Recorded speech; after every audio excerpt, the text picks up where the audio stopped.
Today's episode takes us on a journey between two places that couldn't seem more different. Greensburg, Indiana. Food for the Poor came to visit when they were in Greensburg and reached out about just sharing what the St. Mary's community was working on. St. Mary's is our largest church. We're about 13,000 people in southeastern Indiana, and they have a real passion for helping local and internationally. And Cucuyagua, Honduras. First saw that the people in Honduras, they had absolutely nothing. They didn't eat for 3 days, but their hearts were just full of gladness and joy and sincere gratitude for what they had. Their faith was absolutely unbelievable.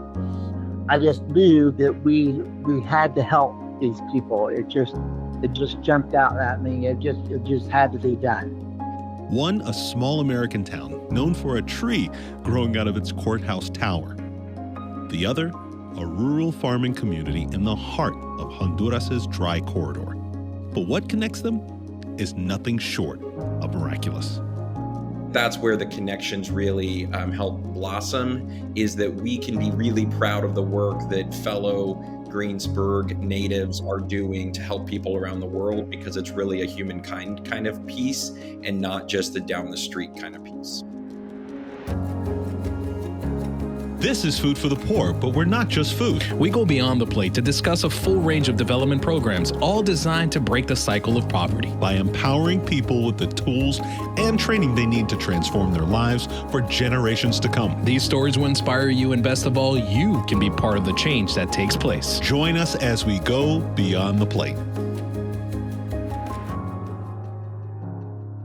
All right, Food for the Poor works in 15 countries across Latin America and the Caribbean, and one of those 6 priority countries is Honduras, and the need there is urgent, and nearly half of the population lives in poverty. That's more than 1 in 10 who survive on what's equivalent of $2 a day. And in Cucuyagua, where droughts devastate crops, even farming families struggle to survive, but hope has a way of finding its way in.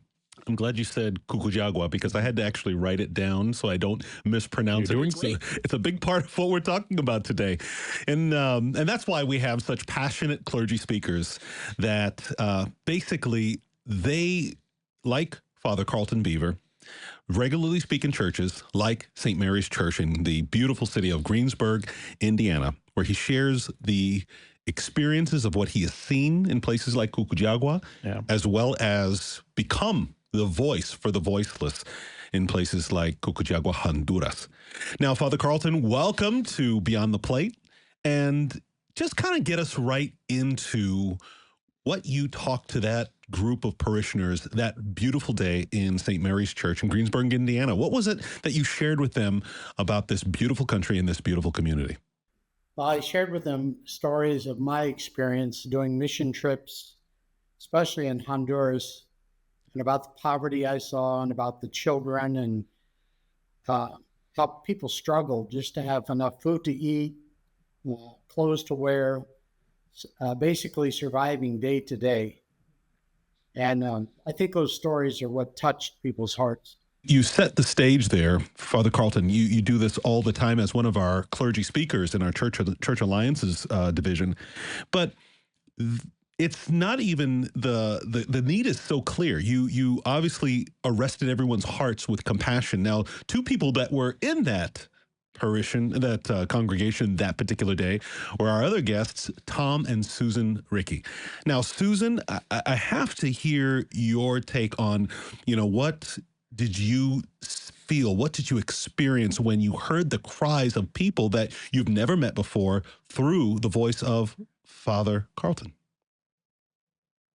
Well, I, of course, have such a have grandchildren, and being a woman, I think we hear the things about the children in Marsh. But to hear that a child is starving and dying of starvation, it was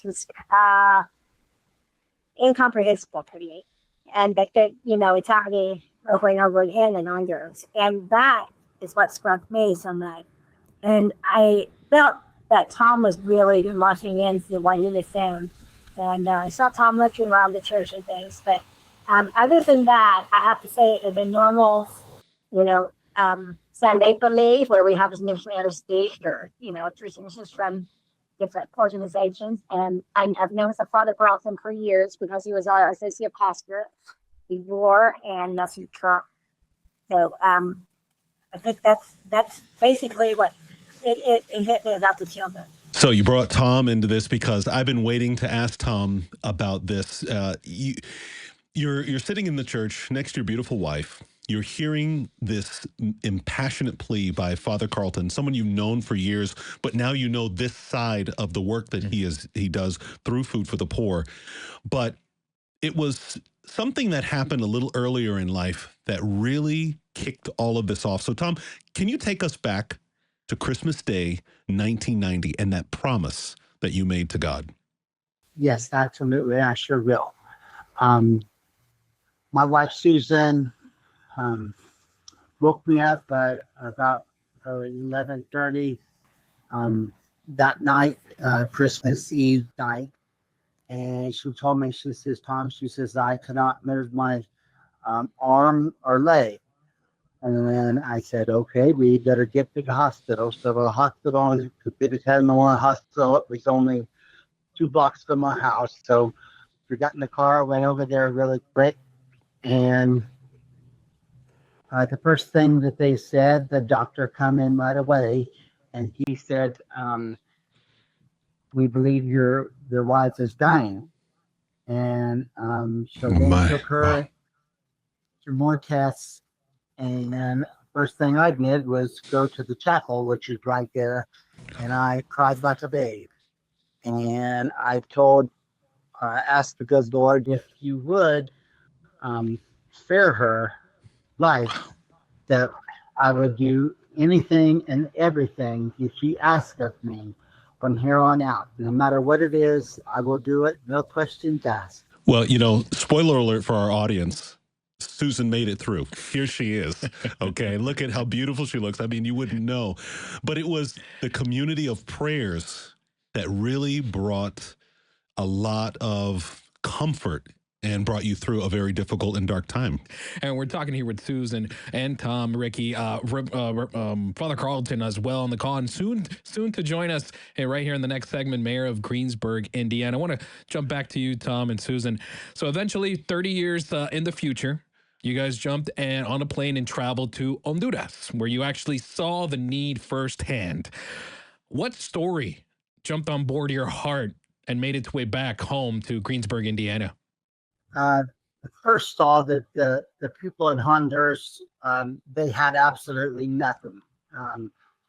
They didn't eat for 3 days, but their hearts were just full of gladness and joy and sincere gratitude for what they had.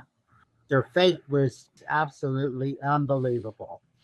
And I just knew that we had to help these people. It just jumped out at me. It just had to be done. You went to Honduras. You saw a person in need first, right? You saw one house, one family, and you didn't decide to kind of help out that one family. You said, let's take on the community itself. I want to take this whole community back to Greensburg, Indiana. And then something incredible happened, which you kind of lightly spoke up on that. So you said everybody responded. The community responded. Churches, schools, businesses. Yeah. Even the mayor of Greensburg, Joshua Marsh, joined in the mission. Mayor Marsh, welcome to Beyond the Plate. What did you see in Cucuyagua? What stood out to you about the people and your counterpart, the local mayor, who donated that land for this project, and something about a key to the city, if you can elaborate on that?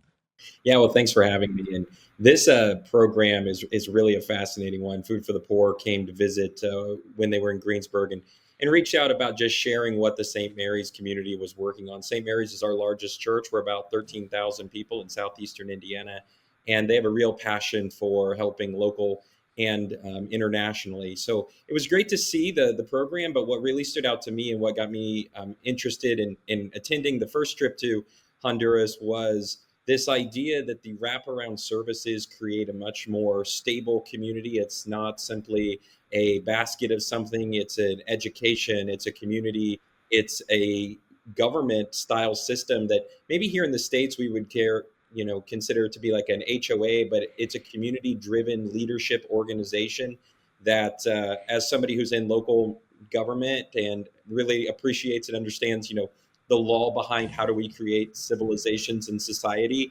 the concept was really, really fascinating to me. So we jumped on a plane with the group, went to Honduras, met with two mayors actually, San Pedro Sula and Cucuyagua.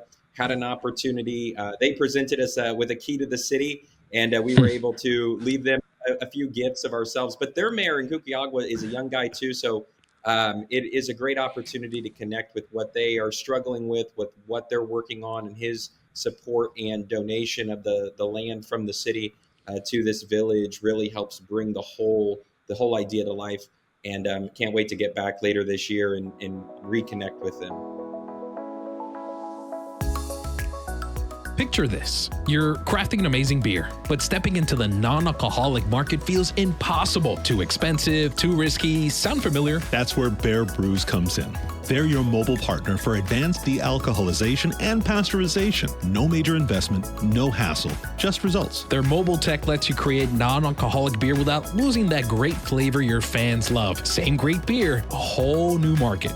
And here's the kicker. They recover the alcohol byproduct, which you can use to create seltzers, cocktails, and more products. More opportunities, more revenue. Based in North Carolina, Brews partners with craft breweries of all sizes. Whether you're brewing 2,500 barrels or 200,000, they bring the technology to you. You want to test the waters? They even offer small batch trials to see if it's right for you. No upfront cost, zero risk. So why wait? Don't put the non-alcoholic market and seltzers on hold. Brews can help you grow without breaking the bank. Cheers to that. Brews.com. That's B-A-R-E. Brews.com.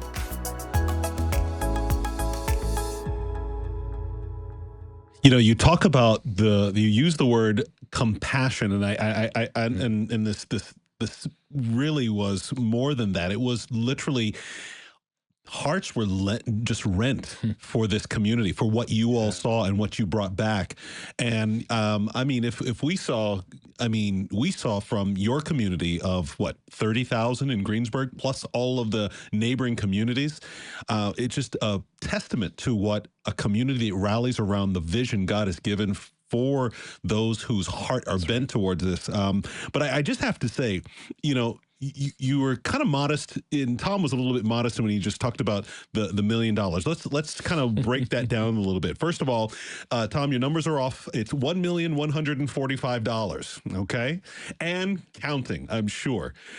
You're talking about medical equipment that went down. They were talking about bicycles that were donated, through another organization. Penny Wars, as you mentioned, the 13,000 from the students. And then what was really fascinating to me was the trailer that we tried to pack all of this stuff in. You couldn't even get the door closed.